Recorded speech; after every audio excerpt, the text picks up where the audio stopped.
Սուրճ ու սեր առավոտից։ 9:30 բարի գալուստ հանրային ռադիոյի ուղիղ եթեր։ Ողջույն հարգելի ռադիոլսողներ, ուրախ ենք ձեզ կրկին ասելու բարի լույս, որովհետև նոր օրը սկսված է։ Այո, սկսում ենք դեկտեմբերի 3-ը, օրը չորեքշաբթի, եւ տաղավարում այսօր դեսամար սիրով կաշխատեն Լուսինե Մուրադյանը եւ Տիգրան Հարությունյանը։ Ձեզ ասում ենք բարի լույս, Արի այս անգամ էլ մեզ ծափերելի հնչեցնենք։ Մենք էլ ենք չեմ ասի վերջը։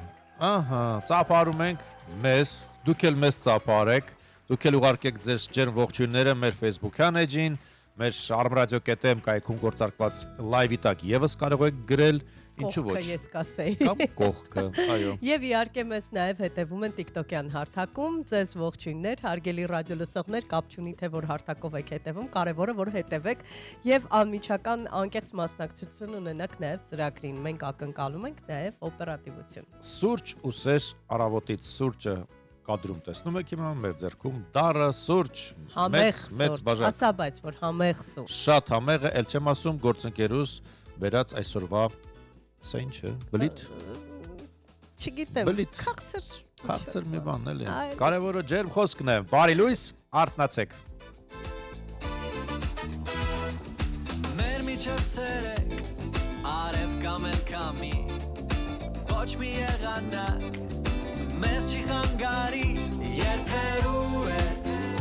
կարոտում եմ, արևի հետ սպասում եմ քեզ, Երանի ձետ լինես, ժպիտով քո վարակես, Երանի դու ինձ գրկես, քո սիրով ինձ հետ կիսվես, Երանի ձետ լինես, ժպիտով քո վարակես, Երանի դու ինձ գրկես, քո սիրով ինձ հետ կիսվես, Մեր ներսում գարնան, արևն է հատնացել, քո գերին եմ ես, քեզ եմ հանձնվել, երբերու ես, կարոտում եմ, արևի հետ սպասում եմ քեզ, Երանի ձետ լինես, ժպիտով քո վարակես, Երանի դու ինձ գրկես, քո սիրով ինձ հետ կիսվես, Երանի ձետ լինես, ժպիտով քո վարակես, Երանի դու ինձ գրկես, քո սիրով ինձ հետ կիսվես,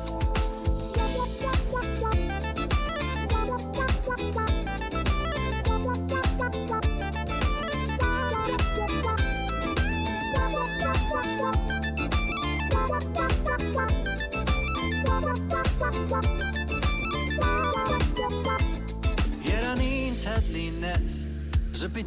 վարակես, Երանի դու ինձ գրկես, քո սիրով ինձ հետ կիսվես, Երանի ինձ հետ լինես, ժպիտով քո վարակես, Երանի դու ինձ գրկես, քո սիրով ինձ հետ կիսվես, Երանի ինձ հետ լինես, ժպիտով քո վարակես, Երանի դու ինձ գրկես, քո սիրով ինձ հետ կիսվես, Երանի ինձ հետ լինես, ժպիտով քո վարակես, Երանի դու ինձ գրկես, քո սիրով ինձ հետ կիսվես, Երանի ինձ հետ լինես, ժպիտով քո վարակես, Երանի դու ինձ գրկես, քո սիրով ինձ հետ կիսվես, Երանի ինձ հետ լինես, ժպիտով քո վարակես, Երանի դու ինձ գրկես, քո սիրով ինձ հետ կիսվես, Երանի դու ինձ հետ լինես, Երանի դու ժպիտով քո վարակես, Երանի դու ինձ հետ լինես, Երանի դու ժպիտով քո վարակես Սուրճ ու սեր առավոտից։ 9:34 կրկին ասում ենք բարի լույս բոլորին, ովքեր այսօր լսում եւ դիտում են հանրայինի առաջին ալիքը։ Ողջունում ենք բոլորիդ հարգելի ռադիոլսողներ եւ առաջարկում շարունակել հետևել մեր ծրագրի ընթացքին, որովհետեւ կարեւոր եւ առավոտվա համար պետքական տեղեկությունները ձեր ուշադրությանն ենք պատրաստվում ներկայացնել, բնականաբար որպեսզի հասկանանք ինչպես տանից դուրս գանք, եթե տանից դեռ դուրս չենք եկել կամ առհասարակ ինչպես կազմակերպենք մեր օրը, հաշվի առնելով որոշակի տեղեկություններ։ Սկսենք եղանակից, այս պահին Երևանում 2 աստիճան տաքություն է, օրվա ընթացքում խոստանում են մինչև 9 աստիճան։ Բայց գալուց 5 աստիճան էր Տիգրան ջան, երբ գալիս էինք ասում, բայց հեռախոսային հավելվածը այս պահին ցույց է տալիս 2 աստիճան։ Լավ, հասկանանք ինչ եղանակ է ամբողջ հանրապետության տարածքում։ Հանրապետության տարածքում այսօր խոստանում են առանց տեղումների եղանակ եւ Երևանից ասել էին, որ ջերմաստիճանը կնվազի եւս 2-3 աստիճանով եւ էապես չի փոխվի։ Դե Երևանում եւս առանց տեղումների եղանակ է այսօր եւ ինչպես արդեն նշեցինք, այս պահին 2 աստիճան է, օրվա ընթացքում մինչեւ 9 աստիճան սանդղակը կբարձրանա։ Եվ բնականաբար մարզերում արդեն այստեղ ճանապարհային որոշակի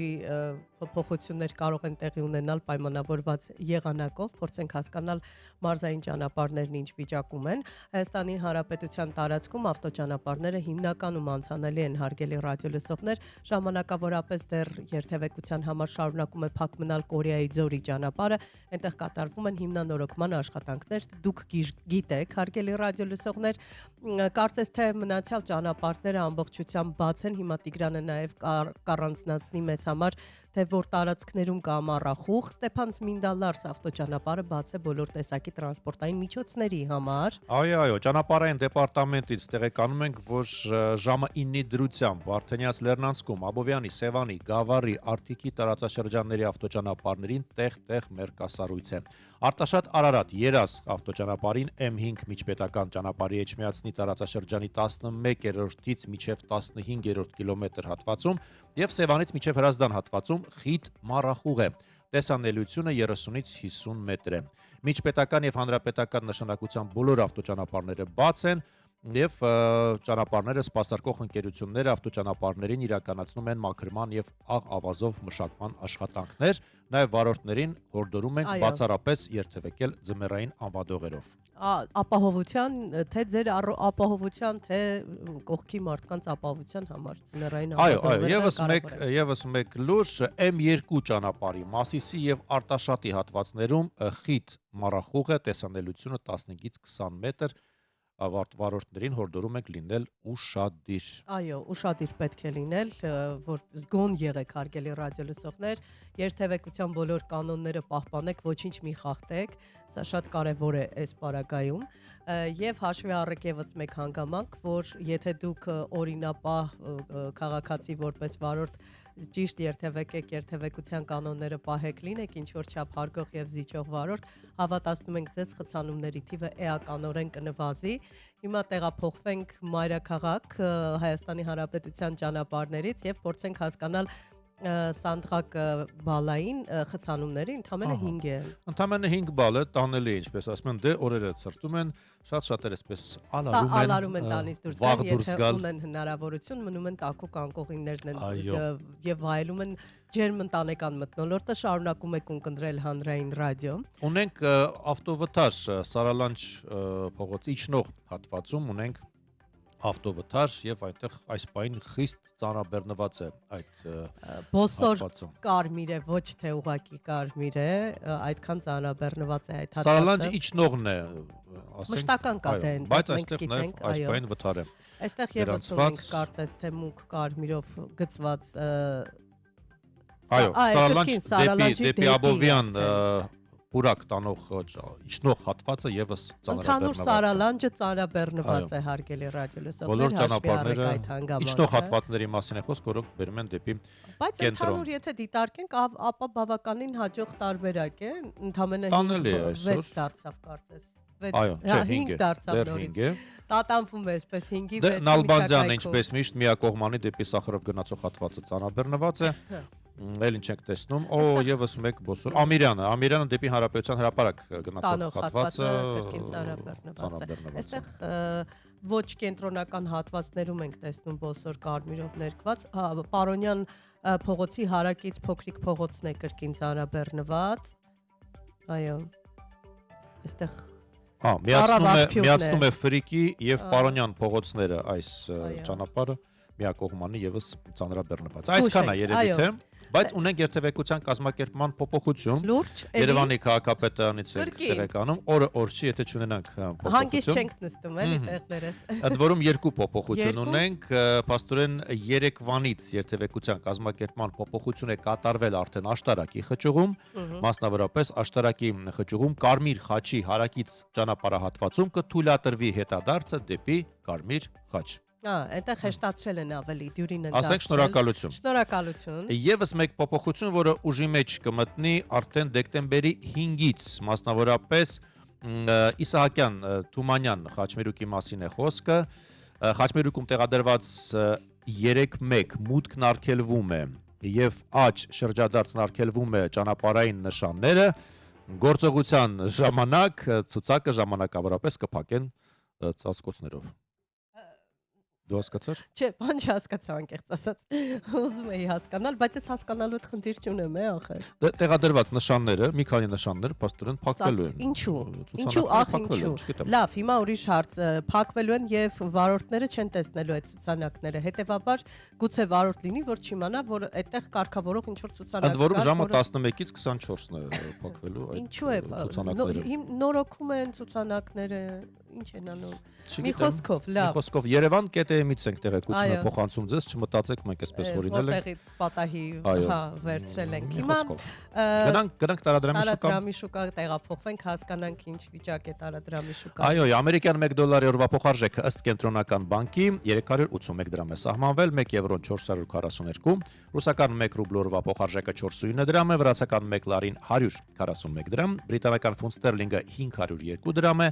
եւ Արաբական Միացյալ Էմիրությունների 1 դիրհամի օրվա փոխարժեքը 103 դրամ է։ Հոնկոնգի դոլարն էլ 48.961։ Դու այսօր որոշեցիր Հոնկոնգի խոստը։ Այո, դու աչք ծակեց։ Հիմա տեղափոխվում ենք օթային տարածքներ, հարգելի ռադիոլսողներ,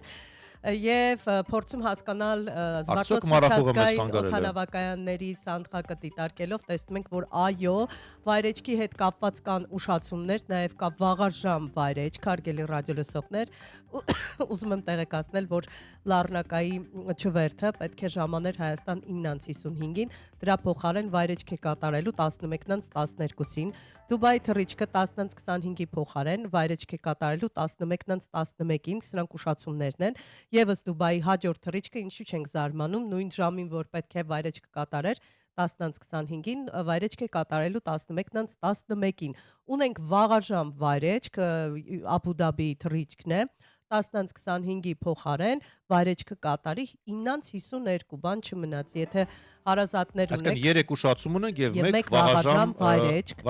Բարի գալուստ ենք ասում բոլոր նրանց, ովքեր ժամանում են Հայաստան, մեկնումների սանդղակում տեսնում ենք 2 ուշացում եւ այո, երկուսն էլ Դուբայի թռիչքներն են։ Դեպի Դուբայ մեկնումը կիրականանա 11:25-ի փոխարեն 12:05-ին, երկու թռիչքներն էլ նույն ժամանակահատվածում են կատարելու, այո։ Ունեմ ընկերներ, որ այսօր մեկնում են տաք երկրներ, ձեզ մաղթում եմ բարի ժամանց, հրաշալի է ուղղակի երբ հնարավորություն կա ցրտից փախնելու։ Այո, բոլոր նրանք, ովքեր գալիս են Հայաստան, բարի գալուստ, մեկնողներին էլ ջերմ տպավորություններ։ Հիշեցնենք դեկտեմբերի 3-ն է օրը չորեքշաբթի, քիչ անց նաև կբացենք օրվա օրացույցը։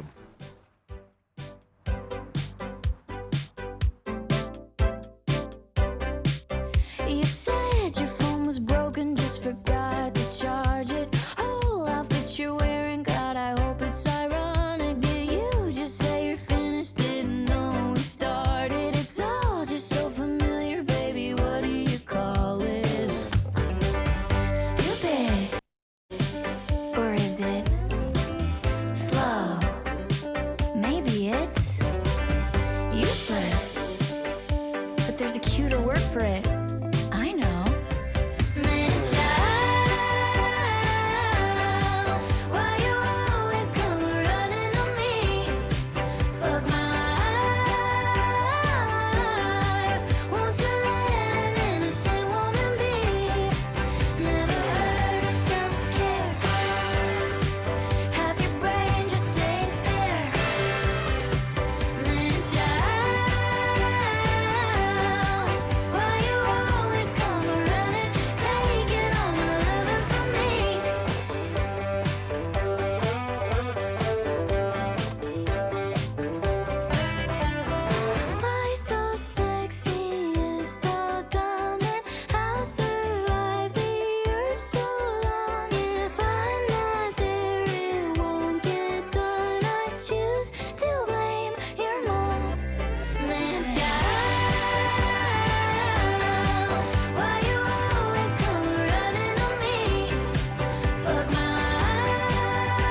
Սուրճ ու սեր առավոտից։ 9:47 րոպե դուք լսում եւ դիտում եք Հայաստանի հանրային ռադիոյի առաջին ալիքը։ Եվ շնորհակալություն ենք հայտնում ձեզ արձագանքների համար, հարգելի ռադիոլսողներ, բոլոր հարթակներում գրեթե գրում եք, այո, լսում եք հանրային ռադիոյի առաջին ալիքը, եթե տեղափոխվում ենք on-line տիրույթ, ապա տեսնում ենք, որ մեր ռադիոլսողները մեզ ջերմ ողջույններ են ուղարկում, Արմինե Հովսեփյանը թեթև աշխատանքային օր է մաղթում մեզ, նաև անվտանգ օր, բնականաբար շատ կարևոր է։ Սիրում եւ հարգում են մեզ մշակութային արժեքներ անունով օգտատերն է գրել եւ սրտիկներ ուղարկել եւ Արմինե Դանելյանը բարի լույս է մաղթում սուրճի բաժակով միանալով մեզ։ Շնորհակալություն։ Ես TikTok-ում մեզ գրում են, որ Արմավիրում արևային եղանակ է։ Հրաշալի է։ Հիանալի է, որ արևային եղանակ է, որովհետեւ հատկապես ցուրտ օրերին բոլորս տենչում ենք արևի շողերի տակ տականալուն, տեղ գտնելուն։ Այո։ Դեկտեմբերի 3-ն է, օրը չորեքշաբթի, բացենք օրվա օրացույցը եւ տեսնենք ինչ իրադարձություններ են գրանցվել, ովքեր են ծնվել տարիներ առաջ այսօրը։ Դե նախ եւ առաջ ասենք, որ 1900 թվականի հենց այսօրը Փարիզում ֆրանսերեն լույս է տեսել Pro Armenia երկշաբաթաթերթը։ 1958-ին Երևանի Կայրանամերձ հրապարակում տեղի ունեցավ Սասունցի Դավիթ արձանի հանդիսավոր բացումը։ Հիմա տեղափոխվենք եւ հասկանանք ինչ հոբելարներ կան առհասարակ, որ ծնվել են հենց այսօր։ Լևոն Մանվելյանն է ծնվել գրող 1864 թվականին։ Այո, կարծես իմ եղբոր մասին է խոսքը, գիտես։ Ամերիկացի գեղանկարիչ Գիլբերտ Ստյուարտն է ծնվել այսօր 1755 թվականին։ Եվ այստեղ Անտոն Վեբերն է ծնվել, ավստրիացի կոմպոզիտոր, 1883 թվականի այսօրը։ Նրա ձայնագրությունները մենք հաճախ նաև հաղորդում ենք։ Այո, այսօր է ծնվել 1915 թվականի այսօրն է ծնվել նաև հայ գրող Սերո Խանզադյանը։ 1903 թվականի այսօրն է ծնվել կինո եւ թատրոնի հայ ճանաչված դերասան Գուրգեն Գաբրելյանը, իսկ լավագույն ֆիլմերից են Ոսկե ցլիկը, Պեպոն, Զանգեզուրը, Կարոն։ Եվ այսօրն է ծնվել նաև ասա։ Երաժշտ աշխարհից երկու հոբելար ունենք, Էնդի Ուիլյամսն է ծնվել այսօր, ամերիկացի երգիչ, նաև դերասան։ Նա ծնվել է 1927-ի այսօրը, նաև բրիտանացի երգիչ Black Sabbath խմբի հիմնադիրներից մեկը Օզի Օսբորնի ծննդյանօրն է այսօր, նրա ծննդյան տարեթիվն է 1948։ Այո, տեսնում եք, որքան ամերիկացի դերասան Բրենդեն Ֆրեյզերն է ծնվել 1968 թվականի այսօրը։ Մենք Բրենդենին հիշում ենք Մումիան վերադառնում է, Մումիան վիշապների կայսրի դամբարանը ֆիլմերից։ Դիտել ես չէ՞ ֆիլմերը։ Գլխավոր հերոսին էր մարմնավորում, այդտեղից մենք լավ հիշում ենք նրան։ Դե լավ։ Շարունակենք խոսել օրվա հետ կապված իրադարձություններից։ Դեկտեմբերի 3-ը նաև նշում է որպես հաշմանդամություն ունեցող անձանց միջազգային օրը։ Իդեպ ասենք, որ այն սահմանվել է ՄԱԿ-ի կողմից օրը 1992 թվականին նվազեցնելու խտրականությունը, պաշտպանելու հաշմանդամ անձանց իրավունքները եւ նպաստելու նրանց լիարժեք ներառմանը հասարակության մեջ։ Ես կարծում եմ, որ մասնագետներն են ավելի շատ դրա մասին խոսում, խտրականության մի մաս է կազմում նաեւ, երբ մենք գործածում ենք հենց հաշմանդամ բառը, այլ մենք պիտի գործածենք հաշմանդամություն ունեցող անձինք, եկեք հարգենք նաև այս տարբերակը եւ այս տարբերակը հիմնականում գործածենք, իսկ օրվա հիմնական նպատակներն են, որպեսզի բարձրացվի իրազեկվածությունը հաշմանդամություն ունեցող անձանց խնդիրների վերաբերյալ, նաև խթանվի հավասար հնարավորությունները, սա եւս շատ կարեւոր է, պետք է պաշտպանել եւ առաջ մղել մարդու իրավունքները, ընդգծել ներառական հասարակության կարեւորությունը, սա եւս պիտի հաշվի առնենք։ Ասա խնդրեմ, վերջին անգամ երբ ես SMS ուղարկել։ SMS,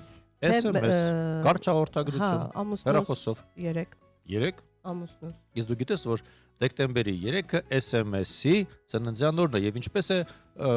բացվում այդ հապավումը, SMS-ը Short Message Service, այսինքն կարճ հաղորդագրության ծառայություն։ Այո, կարճ են դրանք։ Մի քանի տասնամյակ է ինչ գործում է եւ առաջին SMS հաղորդագրությունը ուղարկվել է 1992 թվականի դեկտեմբերի 3-ին։ Իսկ դու հիշում ես, մինչ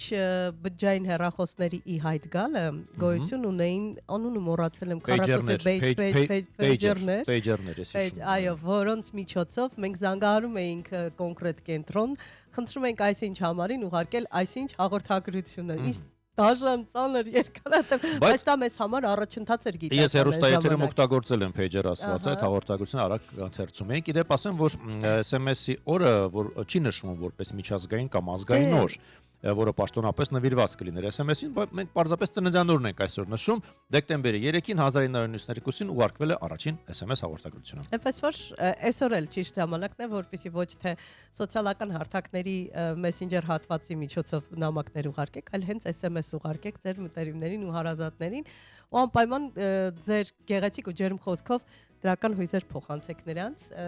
Ուղարկես չէ, դու էլ SMS-ի եթերից հետո։ Բայց գիտես, ես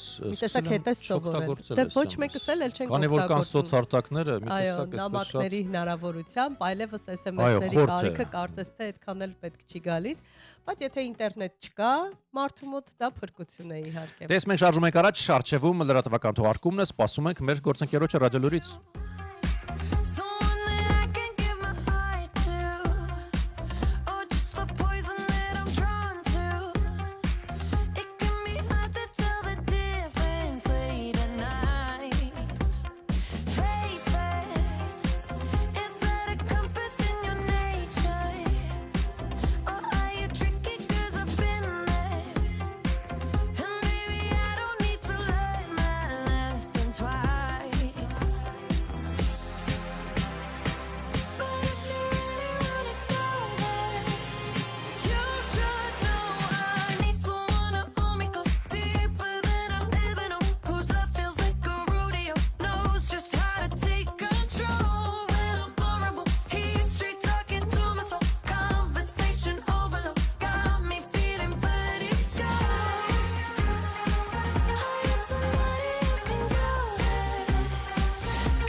Սուրճ ու սեր առավոտից։ 9:56 րոպե դուք շարունակում եք լսել եւ դիտել Հայաստանի հանրային ռադիոյի առաջին ալիքը Սուրճ ու սեր առավոտից մենք միասին ենք։ Այո, բարի լույս հարգելի ռադիո լսողներ, եւս մեկ անգամ ողջունում ենք եւ շնորհակալություն հայտնում ձեզ ջերմ խոսքերի արձագանքելու համար, հա, մեր եթերում շատ հաճելի է, երբ դուք արձագանքում եք մեր ցանկացած թեմայի։ Հիշեցնենք եւս մեկ անգամ, մեզ ոչ միայն լսեք, կարող եք լսել, այլև կարող եք դիտել arm.radio.am կայքի միջոցով, Հայաստանի հանրային ռադիոյի Facebook-յան էջի միջոցով եւ իմ ու Տիգրանի անձնական TikTok-յան հարթակների միջոցով։ Դե իսկ մեր գործընկեր Հասմիկ Մարտիրոսյանը առանց SMS-ի այսօր արագ եկավ։ Չարեցինք SMS ուղարկել նրան։ Բարի լույս Հասմիկ։ Բարի լույս։ SMS վերջին անգամ երբես ուղարկել։ Ոչ ինտերնետով, հեռախոսային SMS-ով։ Քիչ առաջ գործընկերոջս եմ ուղարկել։ Օ, աշխատում է, իսկ դու ասում ես օգտվողներ կան SMS-ներից, այո։ Այո։ Այսօր SMS-ի ծննդյանորն է 1992-ին է առաջին հաղորդագրություն ուղարկվել short message service, այդպես է։ Իսկ մենք հիշեցինք, որ ժամանակին կային pager-ներ, օգտվել ես pager-ից։ Հիշեցի, այո, օգտվել։ Հաստատ դու ես ին մարդ այդ առումով։ Սև գույնի pager-ներ էին։ Հա, Հիշեցի, ճիշտ ասած մոռացել էի, բայց հիշեցրեցիք, հաճելի հիշողություն։ Դրանից առաջ չկային նամակ գրելու հնարավորություն, ձեռագիր նամակներ օգնության հասնում, որը հասնում էր չգիտես երբ, եւ մեզ մնում էր միայն այսպես պտուտակով հեռախոսը, որը այնպես չի որ միշտ անխափան աշխատում էր, ու մենք ինչ-որ հնարքներ էինք մտածում, որ կարողանայինք զանգահարել իրար։ Հեռախոսի մասով մենք նույնպես օգտվել ենք այդ պտուտակով հեռախոսից, այնպես որ հիմա շատ լավ է, որ նման բջջային կապի միջոցով ենք կարողանում օգտվել, հասանելի ենք միշտ։ Շատ արագ։ Այո։ Հայացով է հասանելի, Հասմիկ ջան, նայածով։ Բայց ասա որ ինչ որտեղ հասանելի։ նաև ձանձրացնում է երբեմն այս բջջային կապը կարծես գերի ենք դարձել բջջային հեռախոսի, համացանցի։ Համացանցի գերին, այո։ Մասնավորապես երեխաները, որը շատ վտանգավոր է։ Իմիջայլոց մասնագետներից մեկին էի լսում, ասում է, որ այն մարդիկ, որոնք չեն կարողանում կառավարել եւ երկար նստել ու կենտրոնանալ ինչ որ մի գործողության, դա անուն ունի հոգեբանական ինչ որ խանգարում է կոչվում, բայց ասում է դա իրականում դա չի։ Զուտային է հանգամանքը, որ մենք այսպես թերթում ենք վիդեո տարբերակները, ռիլերը նայում ենք եւ ասում են ուղեղը չի հասցնում այդ ինֆորմացիայի մի թռիչքից մյուսը, որոնք իրար հետ կապ չունեն։ Խախտում է, գրանցվում, այո, նման բան կար եւ այդ կարճռիլները խորհուրդ էին տալիս մասնավորապես երեխաներին թույլ չտալ, որպեսզի զբաղվեն երկար ժամանակ հեռախոսով, կենտրոնացմանը։ Ասում է ուղեղը խառնվում է իրար հետ կապ չունեցող ինֆորմացիա է ստանում, շատ կարճ ժամանակահատված մի արեք։ Մի արեք նաև գիշերը քնելիս հեռախոսները հեռու դրեք սելի երեխաներ, ծնողները թող ուշադիր լինեն։ Հասմիկին բարի եթեր, իսկ մենք լուրերից հետո կհանդիպենք։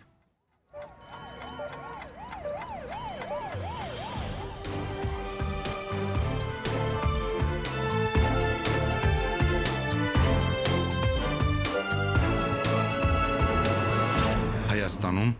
ժամը 10 է։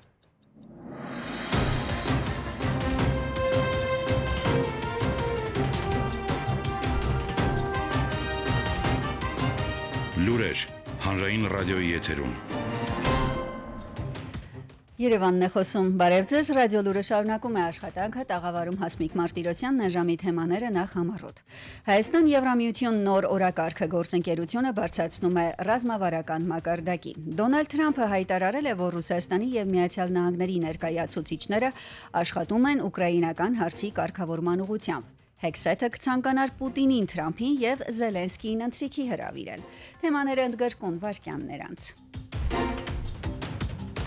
Եվ այսպես Հայաստանը եւ Եվրոպական միությունը Բրյուսելում կայացած գործընկերության խորհրդի նիստի արդյունքներով 3 ստորագրեցին գործընկերության ռազմավարական օրակարգը։ Փաստաթուղթը ստորագրել են արտաքին գործերի նախարար Արարատ Միրզոյանը եւ Եվրամիության արտաքին գործերի ու անվտանգության քաղաքականության հարցերով բարձր հանձնակատար Կայա Կալասը։ Եվրամիության ընդլայնման քաղաքականության հարցերով բարձր հանձնակատար Մարտակոսը ավելի վաղ ռադիոլուրի հետ զրույցում ընդգծել էր, որ գործընկերության ռազմավարական օրակարգը ներառելու է աջակցություն, որը կնպաստի Հայաստանի տնտեսական զարգացմանը, ինստիտուտների ուժեղացմանը։ Գործընկերության նոր օրակարգը ներառելու է նաև համագործակցություն պաշտպանության եւ անվտանգության ոլորտում։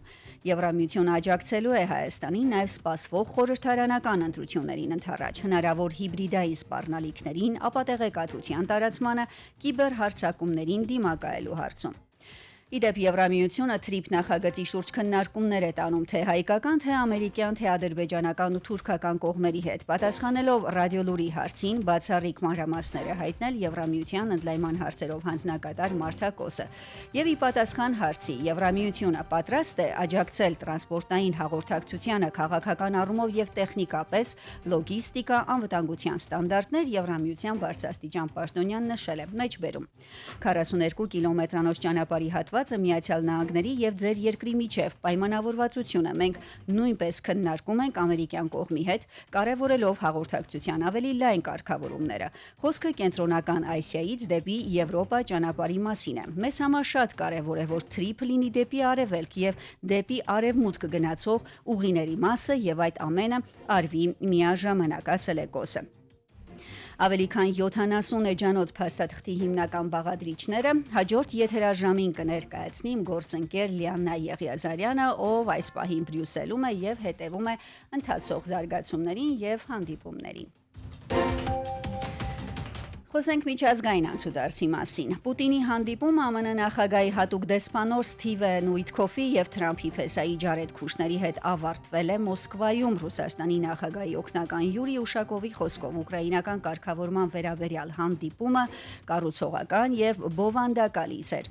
Կողմերը քննարկել են խաղաղության ծրագրի մի քանի տարբերակներ, այդ թվում տարածքային հարցեր, եւ համաձայնել են շարունակել շփումները։ Ուշակովի խոսքով Պուտինի եւ Թրամփի միջև հանդիպման հնարավորությունը կախված կլինի օգնականների, արտաքին քաղաքականության եւ այլ գերատեսչությունների ներկայացուցիչների աշխատանքի միջոցով ձեռք բերված առաջընթացից, ասել է Ուշակովը։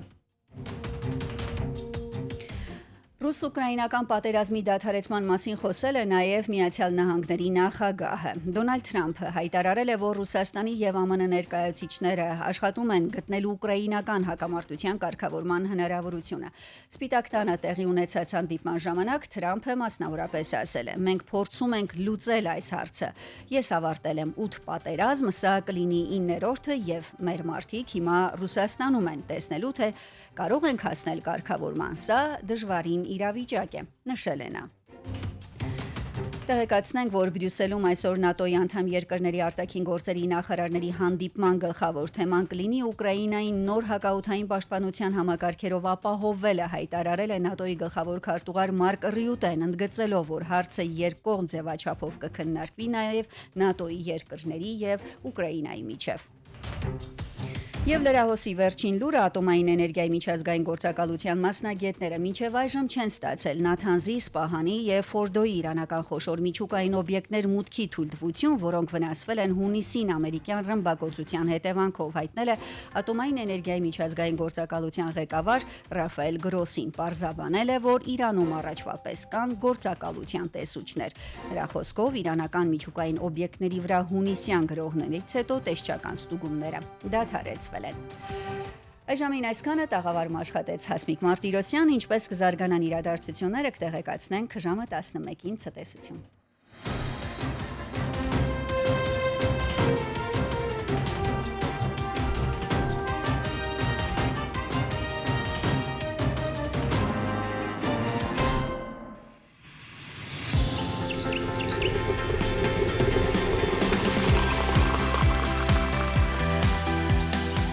Սուրճ ու սեր առավոտից։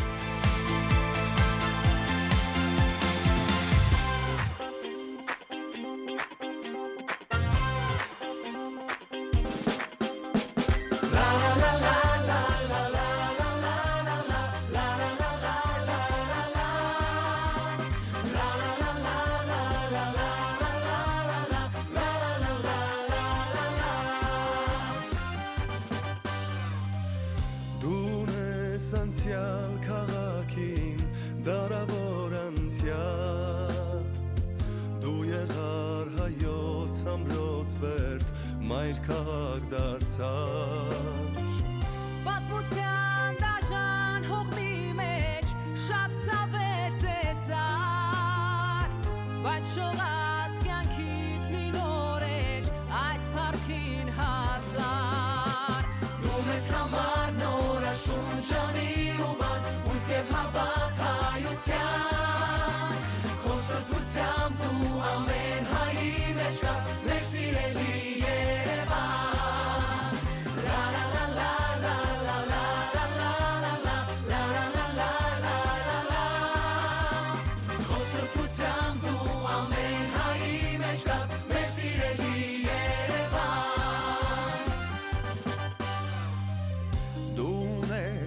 կա քաղաքին լուսավոր ներկա մեր հայոց պայծառ մտքիցով եւ վարքի վկա Վեհապանց ես եւ գեղեցիկ հրաշքներով լի որ մասից անգամ ասես քո շենքերից լինի Դու ես համար նոր շունչանի ուղան ույս եւ հավատ հայության Քո սրբությամբ դու ամեն հայի մեջ կաս մեր սիրելի Երևան La la la la la la la la la la la la la la Քո սրբությամբ դու ամեն հայի մեջ կաս մեր սիրելի Երևան Hey ջան Երևան մեր մայորան Hey ջան դու իմ Երևան Երևանում տոն է թող բոլորը տան Օդը հրաշալի է ջուրան մահական Նամի Բուրաստան է վեհություն աթափ Մեր մասիսների սուրբ վաղ հայացքի տակ Hey ջան Երևան մեր մայորան Hey ջան դու իմ Երևան Hey ջան դու իմ Երևան Դու ինձ համար սիրո աղբյուր Ես քեզ համար գուցե ոչինչ Դու ինձ համար երազմաքուր Ես քեզ համար գուցե ոչինչ Հերվից ես քեզ գոնե տեսնեմ սիրեմ Որպես կյանքի շքնախ երազ Արեգակին պետք է հերվից նայել Կայրի եթե շատ մոտենաս Կյանքում դու միշտ ուրախ մնար Եվ միշտ եղիր պայծառ ու ջինջ Ամբողջ մի կյանք սիրով կտամ Ես քեզ համար գուցե ոչինչ Հերվից ես քեզ գոնե տեսնեմ սիրեմ Որպես կյանքի շքնավ երազ Արեգակին պետք է հերվից նայել Կայրի եթե շատ մոտենաս Սուրճ ու սեր առավոտից 10:10 րոպե դուք շարունակում եք լսել եւ դիտել հանրային ռադիոյի առաջին ալիքը։ Եվս մեկ անգամ ասում ենք բարի լույս հարգելի ռադիոլսողներ, ողջունում ենք բոլորիդ, մաղթում հաճելի լավ տրամադրություն վաղ առավոտից եւ մեկ զգուշացում։ Միայն արեգակին պետք չէ հերվից նայել, լուսինին էլ է պետք է հերվից նայել, ու ընդհանրապես պետք է զգույշ լինել։ Օնլայն դու նկատի ունես։ Ընդհանրապես նկատի ունեի։ Այո։ Դեկտեմբերի 3-ն օրը չորեքշաբթի մենք շարունակում ենք մեր աշխատանքը։ Մենք շարունակում ենք մեր աշխատանքը, պատմության էջերը միասին թերթեցինք, հասկացանք ովքեր են ծվել, ինչ իրադարձություններ են տեղի ունեցել եւ միասին նաեւ խոսեցինք այն մասին, որ դեկտեմբերի 3-ը նաեւ հաշմանդամություն ունեցող անձանց միջազգային օրն է եւ այսօր շատ մեծ ուրախությամբ շատ երջանիկ եմ, որ համաձայնել է մեր գեղեցկուհին, մեր հյուրն է, հիմա ներկայացնենք մեր հյուրին Նայդեպ մարզաշխարհի ներկայացուցիչ լրագրողական նաև համայնքից է, այո,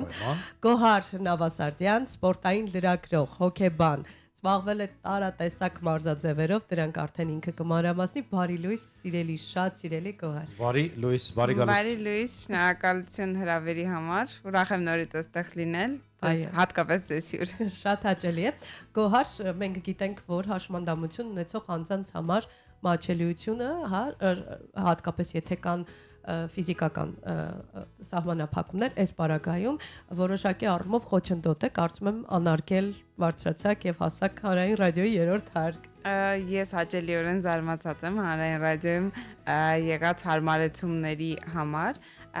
որովհետև հենց մուտքից երբ տեսնում ես գեղեցիկ կառուցված եւ ճիշտ չափանիշներին համապատասխան թեքահարթակը արդեն տրամադրություն է ստեղծում, իսկ ներսում ուզում եմ հատուկ նշել, որ 3 աստիճան իջնելու եւ հիմնական վերելակին հասնելու համար հարգելի ռադիոլսողներ հանրային ռադիոյում կա մեկ այլ վերելակ, որն օգնում է հիմնական վերելակին հասնել դարձնել, իսկ դա արդեն հարմարությունների գագաթնակետն է ինձ համար։ Իդեպ տեղական արտադրության է այդ վերելակը, սա էլ ֆիքսենք, փաստենք, այո, այնպես որ գործընկերները եւ առհասարակ մարդիկ, որոնք զբաղվում են բիզնեսով եւ ունեն տարածքներ, թող իմանան, որ կարող են այստեղ նույնիսկ պատվիրել նման վերելակներ, որպեսզի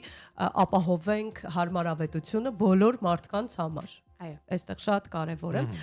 Ես ուզում եմ խոսենք սպորտաձևերից, ոնց որ զբաղվել է Գոհարը, բավական այսպես մեծ է ցանկը անվասայլակներով մեծ թենիս, կարատե, ծանրամարտ եւ սայլակավազք։ Սա ամենն է, թե ինչ որ բան բաց թողեցի։ Չէ, ինչ որ բաներ կան, որոնք բաց թողեցիք։ Նաև զբաղվել եմ անվասայլակով բասկետբոլով, որը իմ առաջին սպորտաձևն է եղել, եւ բացի սպորտից նաև պրոֆեսիոնալ ապրել եմ։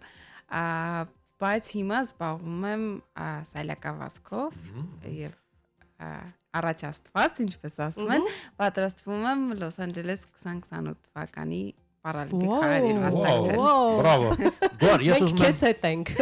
Շնորհակալություն։ Ձեր բանաձևը հնչեցնեք մեր եթերից, ի վերջո ով քաջալերեց, մոտիվացրեց ձեզ, թե դուք ինքներդ այսպես որոշեցիք մարզական ուղիով շարժվել։ Առհասարակ սպորտ միշտ եմ սիրել, բայց սպորտային աշխարհ, պարասպորտի աշխարհ իմ մուտքը շատ պատահական եղավ։ Իմ այժմյան լավագույն ընկերներից մեկին տեսա ուղղակի բժշկական կենտրոններից մեկի Բաքում ու առաջարկեց, որ ինչի սպորտով չես զբաղվում, մոտակայքում միջոցառում ունենք, կարող ես գալ եւ կտեսնես ու դա ոնց որ զարմացա, որ հաշմանդամները նաեւ սպորտով են զբաղվում, որովհետեւ ինձ համար այդտեղ մի քիչ բարեր կար ու մտածում եմ, որ եթե հաշմանդամություն ունի մարդը, ապա ամեն ինչ չի, որ իրեն հասանելի է, բայց այդ միջոցառմանը գնալով ես հասկացա, որ հաշմանդամություն ունեցող մարդիկ ուղղակի անսահման հնարավորություններ ունեն։ Եվ ես ցես ասեմ, դուք մեզնից քառապատիկ ու հազարապատիկ ուժեղ եք, ես միշտ եմ դա ասում, որովհետև այլ հարց է ուղղակի բասկետբոլ խաղալ, այլ հարց է գնդակը տիրապետել եւ միևնույն ժամանակ կառավարել անվասայլակը ներեցեք, բայց դա հեշտ բան չի։ Եվ այստեղ ուրիշ ուժ ու հմտություններ են պետք, որը օրինակ ես վստահ եմ, ես տանուլ եմ տալու, ես չեմ կարողանա։ Գիտեք, ես մի բան հասկացա հենց այդ միջոցառման ժամանակ, որ երբ որ կա մեծ ցանկություն ինչ-որ բան անելու, դժվարությունները դառնում են երբեմն նաև հաճելի,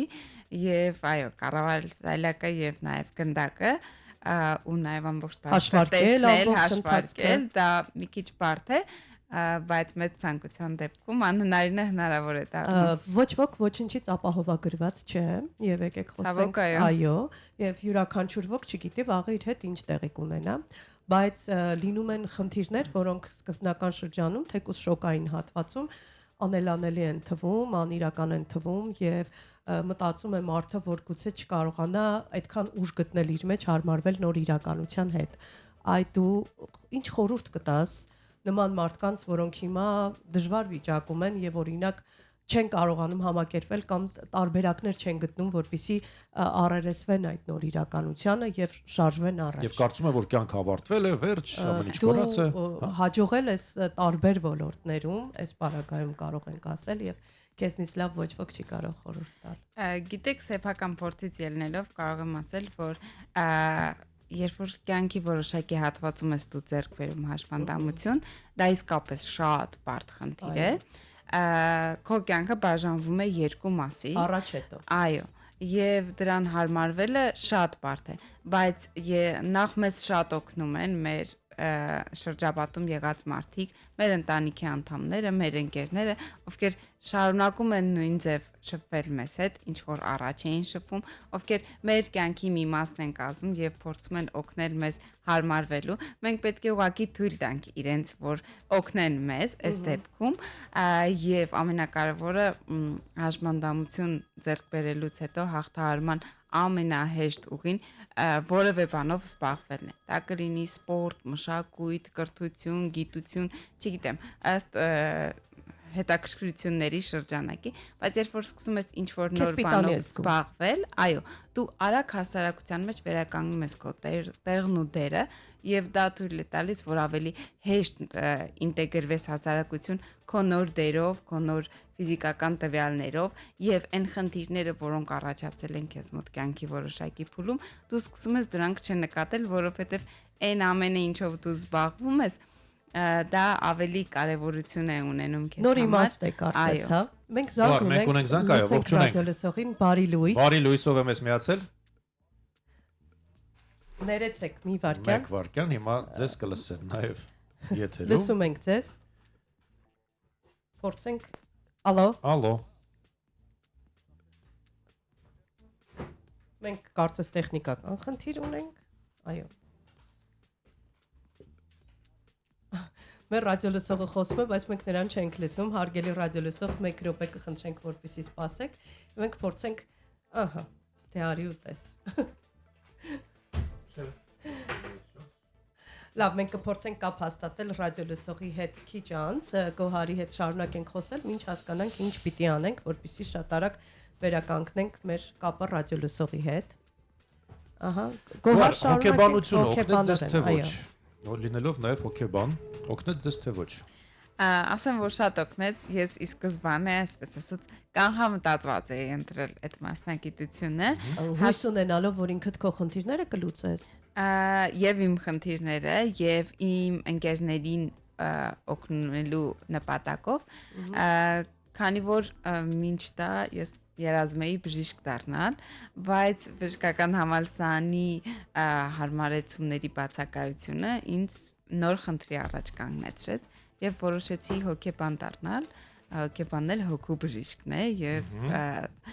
հաշմանդամություն ունեցող անձանց համար շատ կարեւոր մասնագիտություն։ Օգնեց այդ հմտությունները քեզ ավելի ամուր կանգնել ոտքերիդ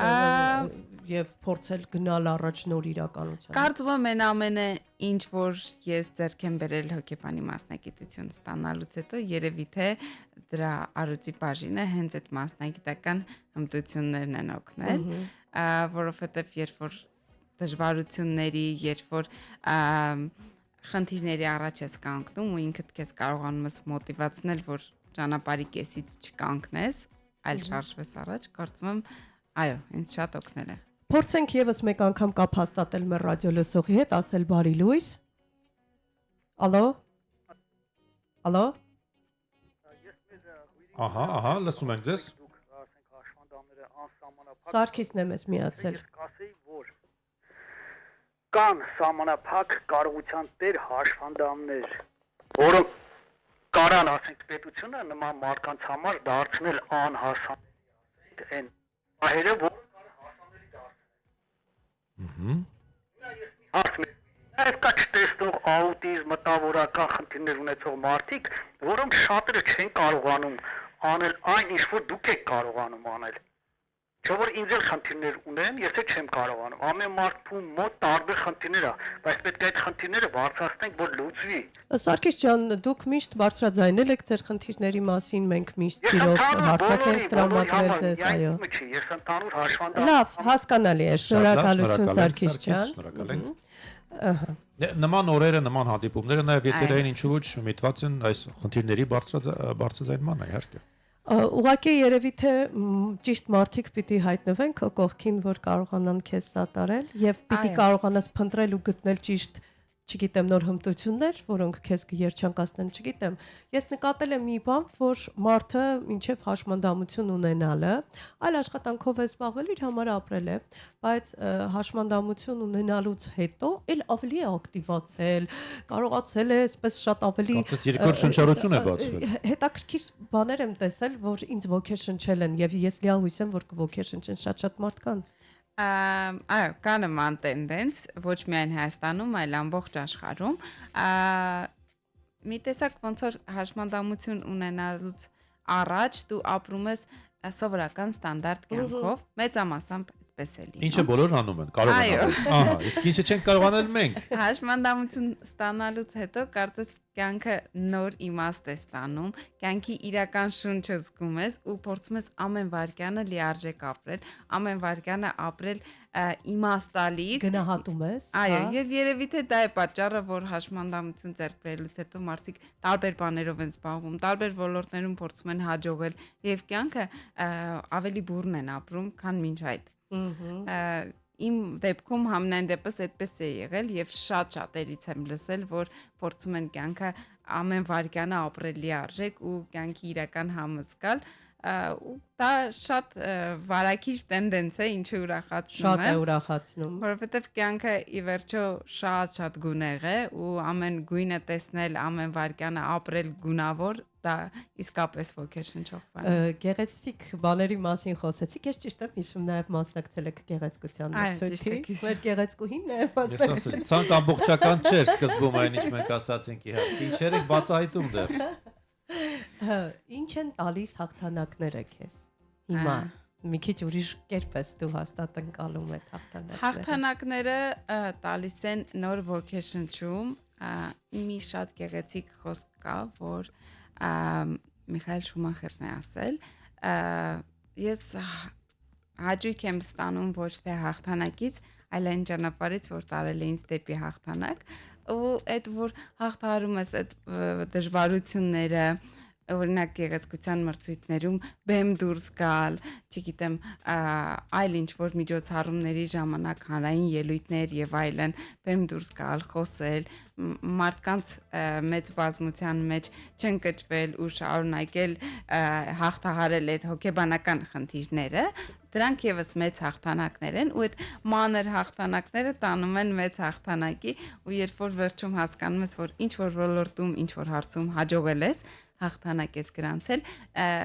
մի պահ որ ետ ես նայում հասկանում ես, որ դա մենակ այս հաղթանակը չէր, մանր հաղթանակներ էր, որոնք ավելի ոգեշնչում են քեզ ու կարծում եմ, որ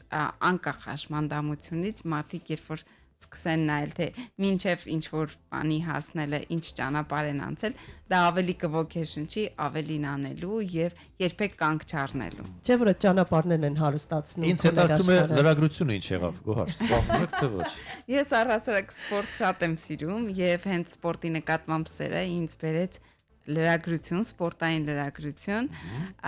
ու իմ առաջին հաղթանակը այն էր, երբ որ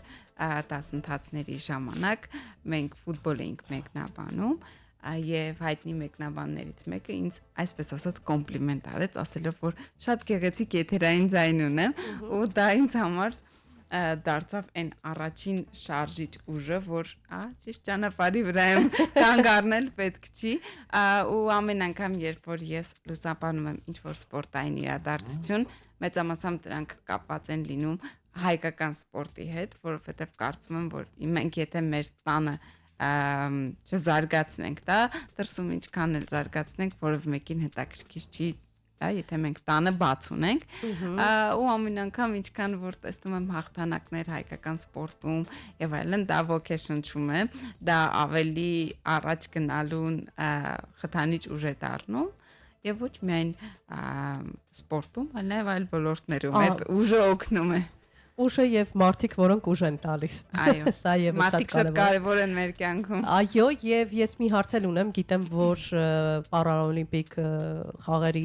հետ կապված, այսինքն սպորտային աշխարհը քեզ նաեւ տանում է այլ երկրներ, եւ դու հնարավորություն ես ունենում շփվել նաեւ քեզպես այլ երկրի մարզիկների հետ։ Բնականաբար կենցաղը, վարք ու կանոնը, մտածողությունը տարբեր երկրներում տարբեր է։ Ինչ են տվել քեզ այդ շփումները։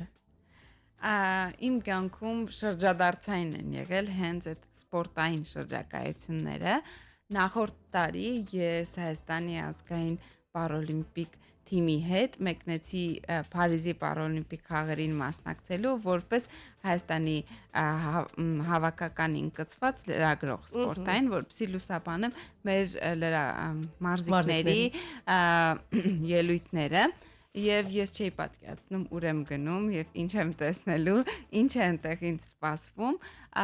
ու երբ որ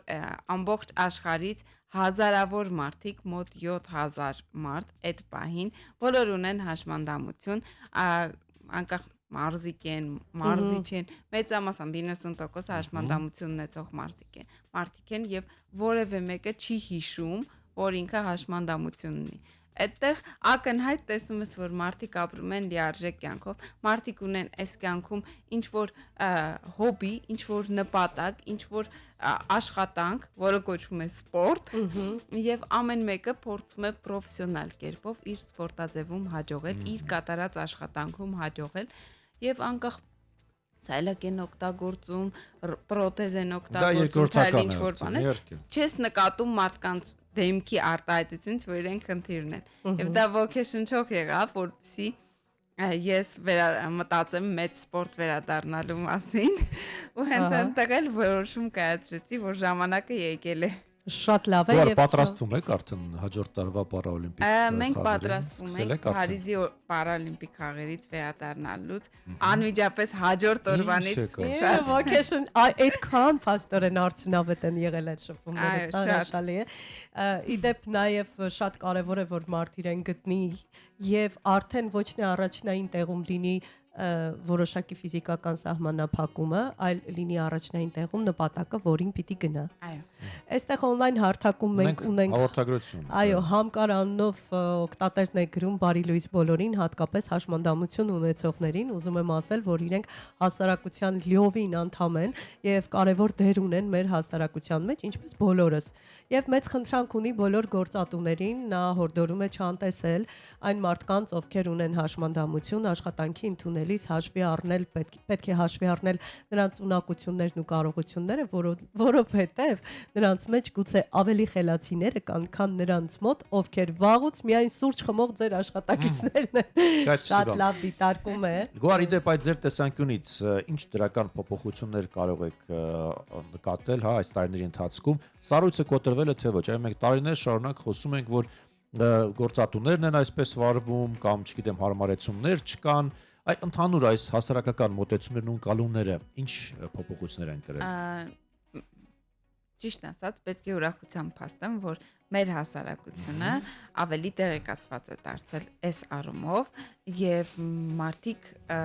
հաշմանդամություն ունեցող անձանց այլևս չեն դիտարկում որպես օգնություն ակնկալող որևէ մեկին, այլ ինչպես նշվեց հաղորդագրության մեջ, մարդիկ խելացի են, մարդիկ սովորում են, աշխատում են, այո, եւ լիարժեք կարող են գործընկեր դառնալ ցանկացած կազմակերպությունում եւ դա շատ կարեւոր փաստ է, որովհետեւ այդ մտածելակերպը ձևավորելը բավականին երկար ժամանակ տևեց եւ բավականին ջանքեր պահանջեց։ Բայց դեռ ունենք աշխատանք անելու։ Այո, կոնկրետ աշխատանքային ոլորտում դեռևս խնդիրներ կան, որովհետև եթե կան կազմակերպություններ, ովքեր սիրով ընդունում են հաշմանդամություն ունեցող աշխատակիցների, կան կազմակերպություններ, որոնք անգամ հարցազրույցի չեն կանչում, իմանալով, որ անձը ունի հաշմանդամություն, որովհետև գուցե այդ անձը շատ պրոֆեսիոնալ աշխատակից է եւ դուք հենց նրա կարիքն ունեք եւ լավագույն մասնագետը կարող է դառնալ, ինչու ոչ։ Այո, այդ խնդիրը դեռևս ունենք, բայց կարծում եմ, որ ժամանակի ընթացքում դա եւս լուծելի է, ինչպես որ հասարակության մտածելակերպը փոխվեց, այնպես էլ գործատուների մտածելակերպը։ Մենք մեր գործը կշարունակենք էլի անել, ոնց որ եւ անում ենք երկարուձիգ տարիներ, որպեսզի մարդկանց մոտ կոտրվեն տարատեսակ կարծրատիպեր, որոնք ակտուալ չեն վաղուց ու վաղուց, բայց վստահ եմ, որ նաեւ մեծ անելիք ունեք հենց դուք, հաշմանդամություն ունեցող անձինք, որովհետեւ ինչպես դուք ներկայանաք, այնպես էլ կընդունի նաև ձեզ հասարակությունը, ինչ որ մաս ձեզնից է կախված, ինչ որ մաս մեզնից, ինչ որ մի ահռելի մաս էլ հասարակությունից, գործատուներից։ Շատ ճիշտ ձևակերպում հնչեցրեցիք, այո, հաշմանդամություն ունեցող անձինք երբ որ սկսեցին ներկայանալ որպես հասարակության լիարժեք անդամ, զբաղվել սպորտով, չգիտեմ, մշակույթով, աշխատել, ներկայանալ որպես լիարժեք աշխատակից, դա հենց օգնեց, որ հասարակության վերաբերմունքը, կարծիքը փոխվի եւ այդ խնդիրները ավելի հեշտ լուծելի դառնան։ Հիմա կարծում եմ նույն մեթոդով նաև գործատուների մոտ կփոխվի կարծիքը ու այն գործատուները, ովքեր հարցազրույցի փուլից հրաժարվում են հաշմանդամություն ունեցող անձանց հետ աշխատել, կամած նաև իրենք կհասկանան, որ գուցե իրենց փնտրած ամենալավ աշխատակից հենց հաշվանդամություն ունեցող անձն է։ Այո։ Շնորհակալ ենք։ Շնորհակալ ենք, Տաղավարում Գոհար զրուցում ենք սպորտային լրագրող հոկեբան Գոհար Նավաստարցյանի հետ, կարճատև դադար, այնուհետև կշարունակենք եւ կդիմավորենք մեր հաջորդ հյուրին։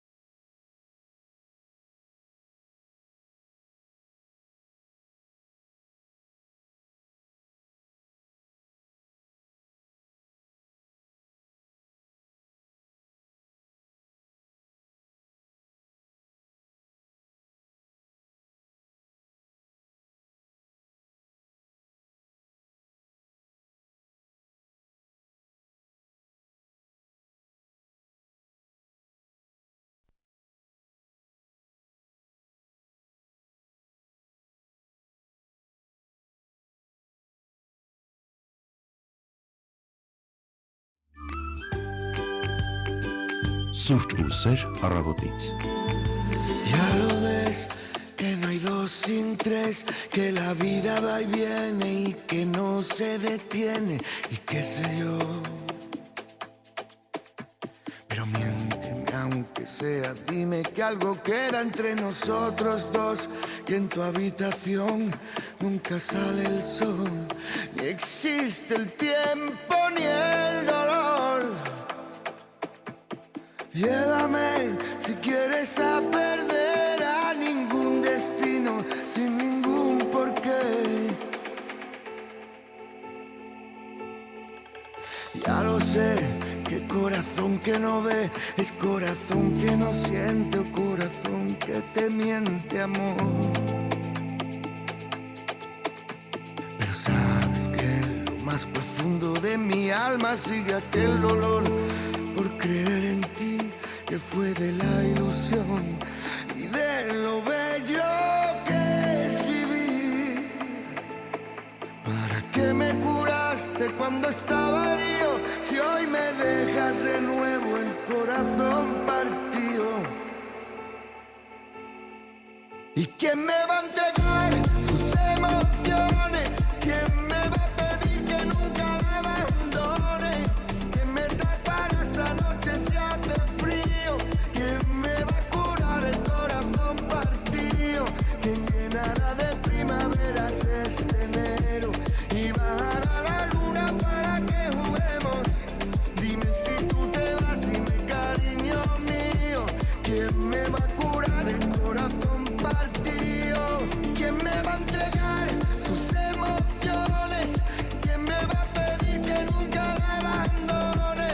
¿Quién me tapará esta noche si hace frío? ¿Quién me va a curar el corazón partido? ¿Quién llenará de primaveras este enero y bajará la luna para que juguemos?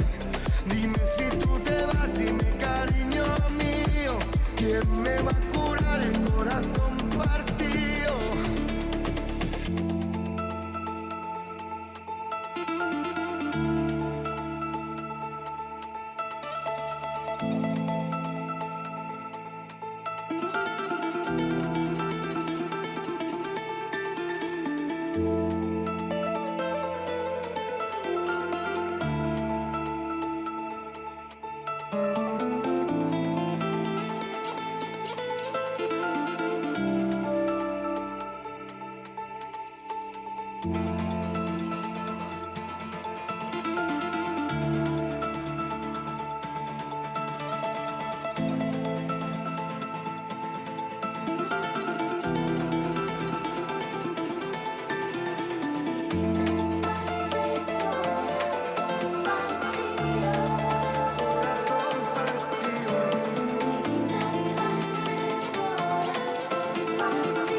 queda entre nosotros dos y en tu habitación nunca sale el sol. Ni existe el tiempo ni el dolor.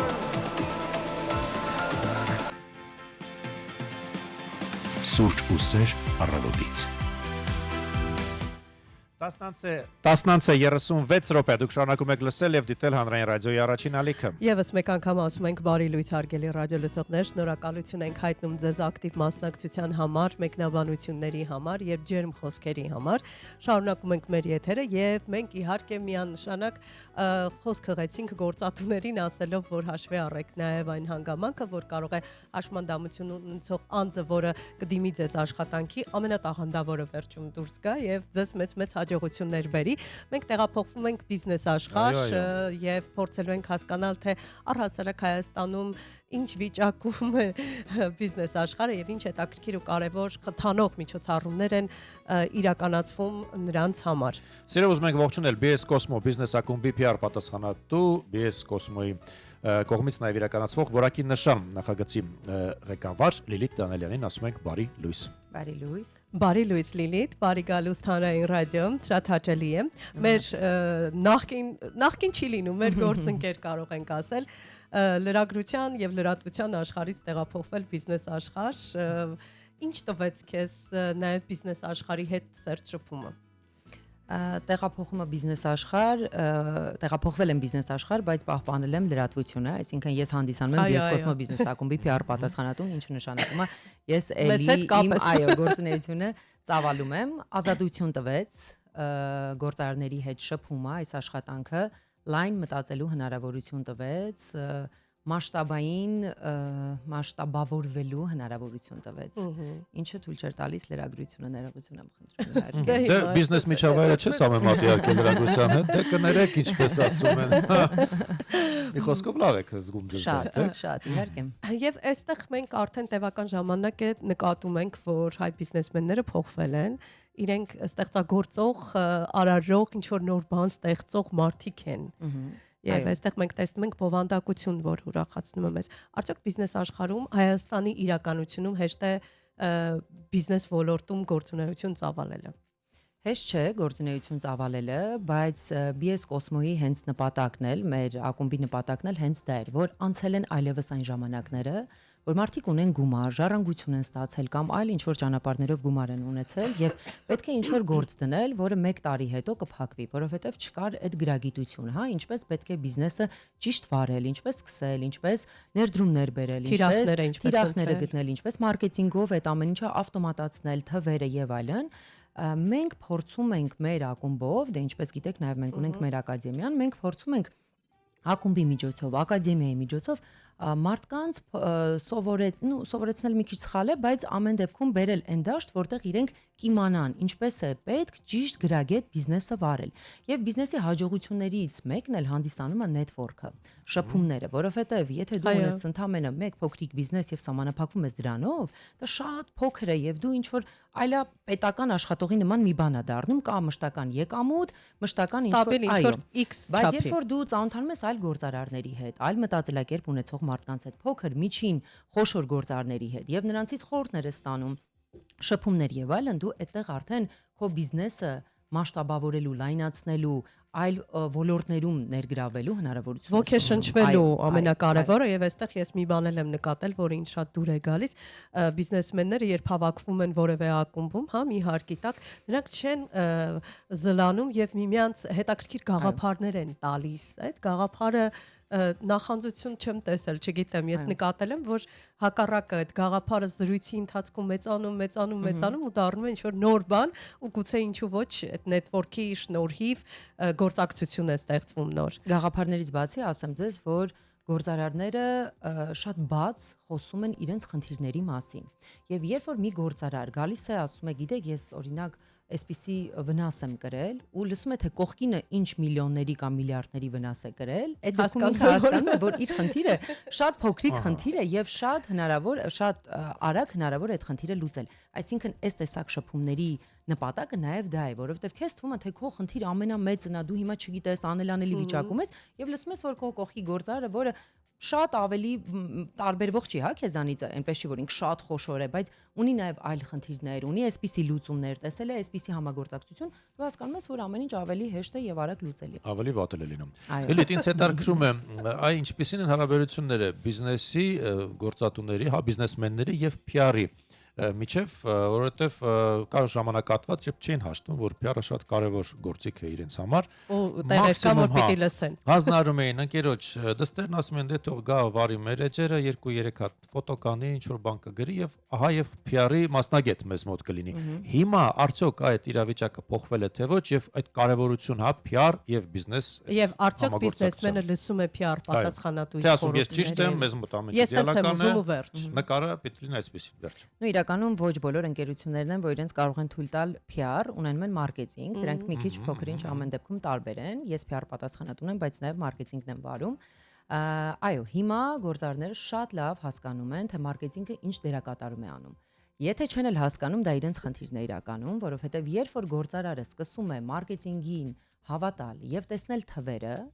ինչքան գումար դրվեց մարքեթինգի վրա, մետայի վրա, ինչ արդյունք տվեց, դա վերածում է թվերի, ինքը այլևս ընկնում է կախվածության մեջ եւ անհնար է, որ գործարարը մարքեթինգի վրա գումար չծախսի։ Բայց ընդունում է այդ աշխատակցին իր մոտ աշխատանքի, թե ասում են մեկ կհարցնենք, մեզ կասեն։ Իհարկե, հիմա ես կարծում եմ, որ գրագետ գործարարները բոլորը մարքեթինգի ուժը տեսնում են շատ հստակ։ Եվ իրենք ռեալ թվերով են դա տեսնում։ Դա ուղղակի խոսակցություն չի, դա ռեալ թվեր է, այսինքն ինչ գնումներ էին ունենում նախկինում, ինչ վաճառքներ էին ունենում,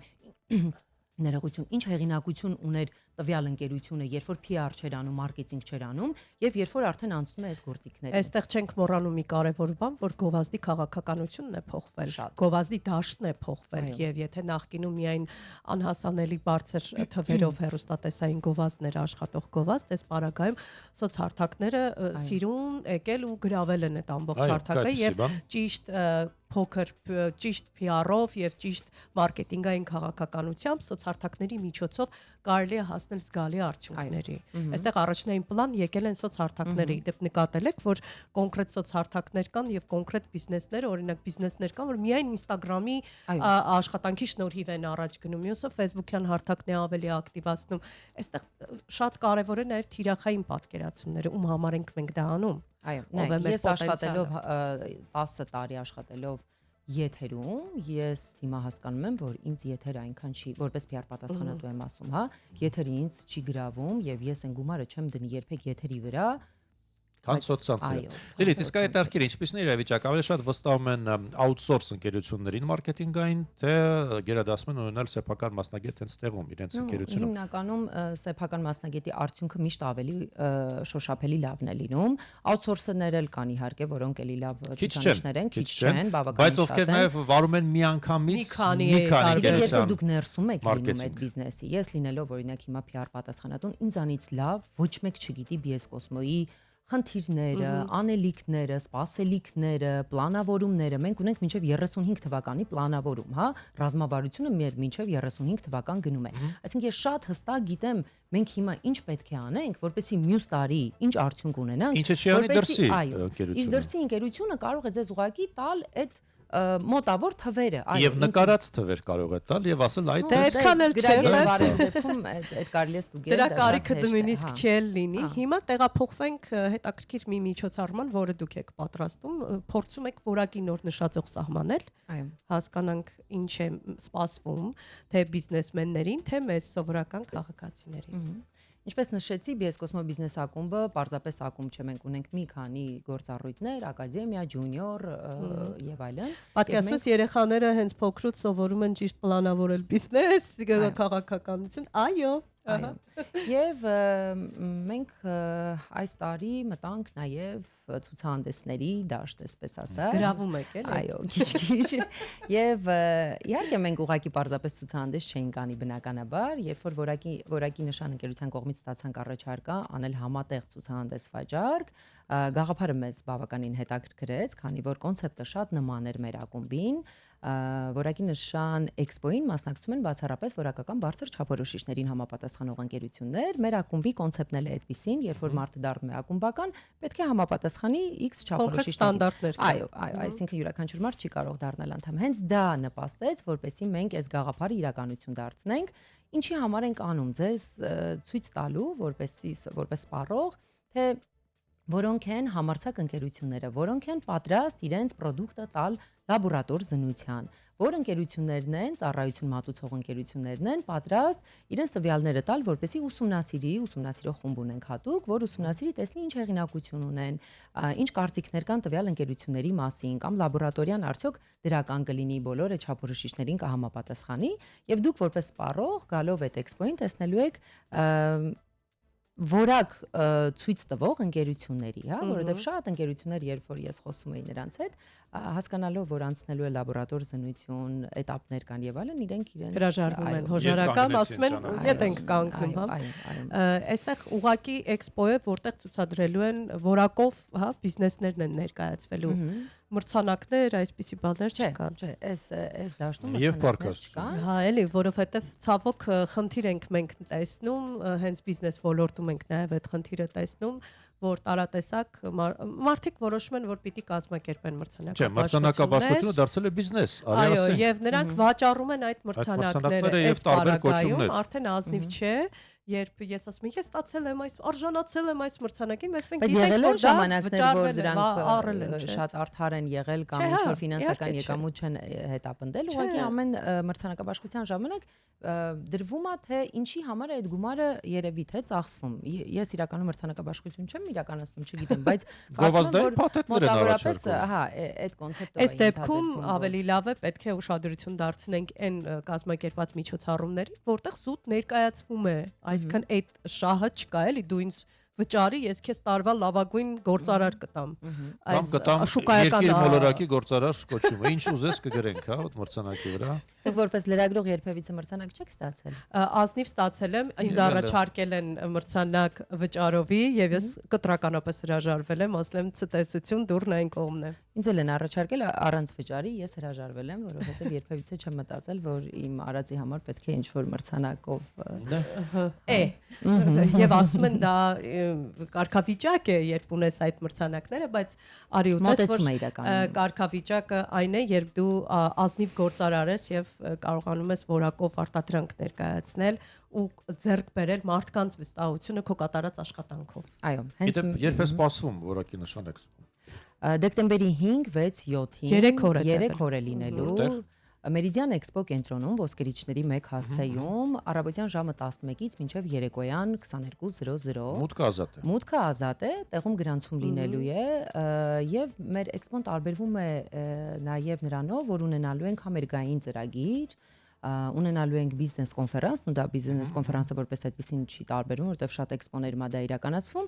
Բիզնես կոնֆերանսը վերաբերում է արտադրությանը, արտահանմանը, բիզնեսի մասշտաբավորմանը, ինչպես արտադրողները կարող են օրինակ ISO-ի հետ կապված աշխատանքներ իրականացնել, ինչպես պետք է բիզնեսը սահմաններից դուրս հանել, մարքեթինգ եւ այլն, այսինքն տարբեր խոսնակներ, 8 խոսնակից ավելի պանելային քննարկում, դա լինելու է ամսի 6-ին։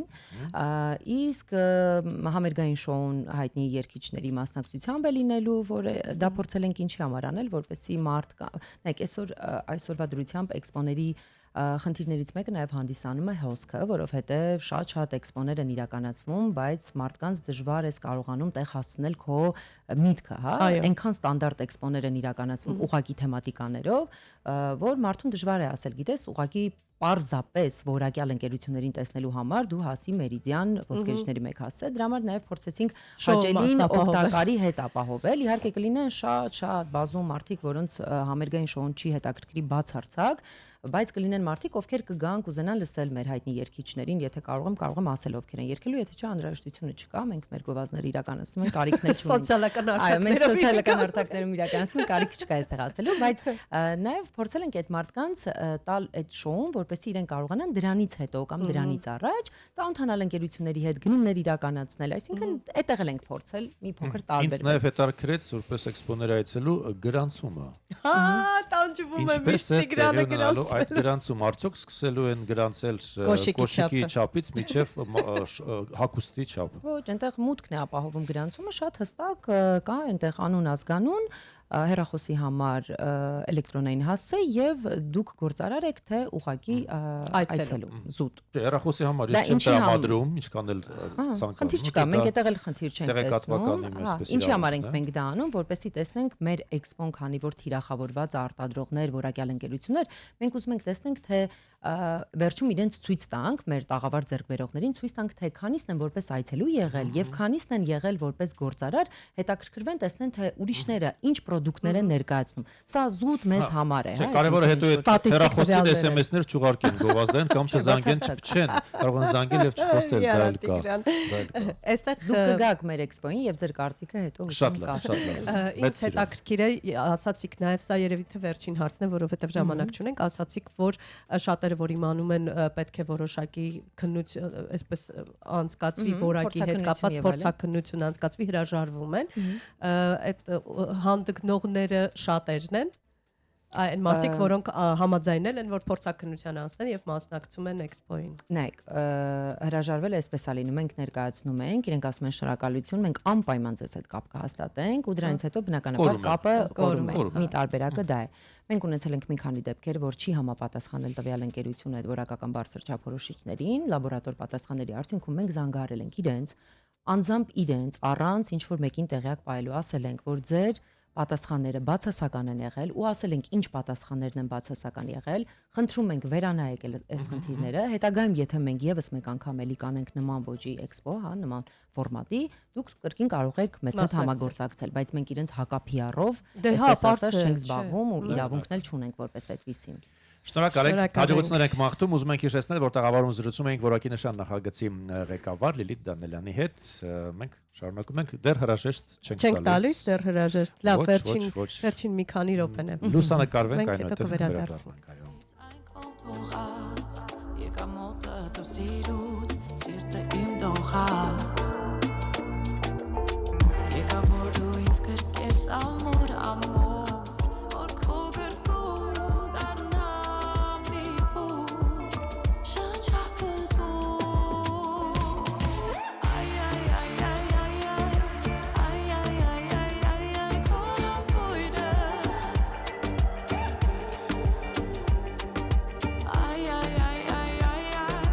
հիշեցնում է ինձ անձրևի բույրը,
Իսկ մենք հիշեցնում ենք, որ այսօր դեկտեմբերի 3-ն է, օրը չորեքշաբթի, եւ հիշեցնենք այսօր SMS-ի ծննդյան օրն է եւ մենք ունենք հետաքրքիր փաստեր, մի քանի փաստ հաղորդման ավարտին, ինչ վերաբերում SMS-ին։ Այո, նախ առաջին SMS-ը ուղարկվել է 1992 թվականին, այն ուղարկել է 22-ամյա ինժեներ Նիլ Փեփուերթը համակարգչից հրավիրիչ հեռախոսի Vodafone ցանցի միջոցով եւ տեքստը եղել է Merry Christmas։ Սկզբում SMS-ը նախատեսված էր ինժեներների համար, տեխնոլոգիան ստեղծվել էր որպես օպերատորների ներսում կարճ տեխնիկական հաղորդագրություններ փոխանցելու միջոց, իսկ այն, որ մարդիկ դրանք օգտագործեն ամեն օր, ոչ մեկ չէր սպասում։ Այո, եւ հետաքրքիր է, որ SMS-ի սահմանը 160 նիշը պատահական չէ։ Friedhelm Hillebrandը SMS-ի հայրերից մեկն է եւ գրատախտակին պատահական նախադասություններ էր գրում ու նկատում է, որ 160 նիշը բավարար է մարդկանց մեծ մասի մտքի համար, ամբողջական արտահայտելու համար։ Դե կարծում շատերը գիտեն, որ SMS-ը կարող է աշխատել նույնիսկ առանց համացանցի, առանց ինտերնետի։ Այո, սա եւս շատ կարեւոր է, ասա։ SMS-ը երբեմն հուսալի է, քան զանգը։ Կարող է զանգել, տեսել անհասանելի է բաժանորդը, բայց SMS-ը հասնում է, այո։ Այո։ SMS-ի շուկայական ծաղկումը եղել է 2000-ականներին, 2007-ից աշխարհում ուղարկվել ավելի քան 1 տրիլիոն SMS, հետագայում դրանք massամբ փոխարինվեցին Messenger-ներով, WhatsApp, Viber եւ այլն։ Եվ չմոռանանք մի կարևոր բան էլ, որ SMS-ը կարիք չունի նույն օպերատորում լինելու հանգամանք, այսինքն այն աշխատում է նաև տարբեր օպերատորների միջև։ Դե մենք տարբեր օպերատորների ծառայություններից ենք օգտվում, բայց կարողանում ենք իրար SMS ուղարկել։ Այսինքն այստեղ կապ չունի, որ քո օպերատորները տարբեր են ընտրած, դրանք միջազգային չափանիշների շնորհիվ է, որ տեղի են ունենում։ SMS-ով հնարավոր է վճարել կամ ստանալ ծառայություններ շատ երկրներում, այո, կատարում եք նվիրատվություններ, քվեարկել հաղորդումների ժամանակ եւ նաեւ վճարովի ծառայություններ։ Իդեպ SMS-ն է նպաստել, որպեսզի ծնվեն տարատեսակ էմոջիներ, հա, չգիտեմ, վերջակետ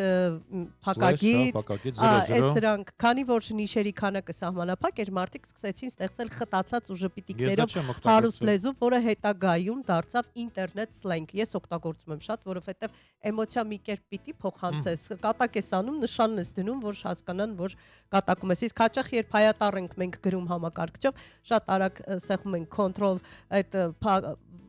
փակագծի մեկ տարբերակ եւ ստացվում է ճտարերն են հայերեն։ Եվ ամենավերջում SMS-ը համարվում է ամենաանվտանգներից մեկը իր պարզության շնորհիվ, այն ունի նույն խոցելիությունը, ինչ ինտերնետային մեսենջերները, թեև լրացուցիչ կոդավորում չունի։ Այսքանը SMS-ի